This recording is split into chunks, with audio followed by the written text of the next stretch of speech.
হযরত তারেক রহমানের পহেলা বৈশাখ হযরত তারেক রহমানকে উৎসর্গ করলাম।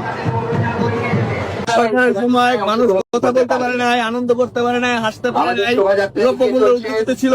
এখন দেশে কোনো সমস্যা নাই, সবকিছুই তারেক রহমানের কল্যাণে। অবাধ সুষ্ঠ নিরপেক্ষ নির্বাচনের মাধ্যমে তারেক রহমান ক্ষমতা আসছে। শুধু দ্রব্যমূল্যটা একটু নিয়ন্ত্রণে নিলে আলহামদুলিল্লাহ হযরত তারেক রহমানের পহেলা বৈশাখ। আপনি কাকে উৎসর্গ করছেন? অবশ্যই তারেক রহমানকে। জাতি গোষ্ঠীর পরে আপনাকে ভালোবাসি না, দলকে ভালোবাসি, সবার উপরে বিএনপিকে ভালোবাসি। কৃষক বন্ধুরা এগিয়ে আসছে। গণতন্ত্রের যে একটা চর্চা শুরু হয়েছে জুলাই আন্দোলনের পর থেকে, আমরা জুলাই শহীদদের সমস্ত শহীদদেরকে এই পহেলা বৈশাখটা উৎসর্গ করলাম, হযরত তারেক রহমানকে উৎসর্গ করলাম।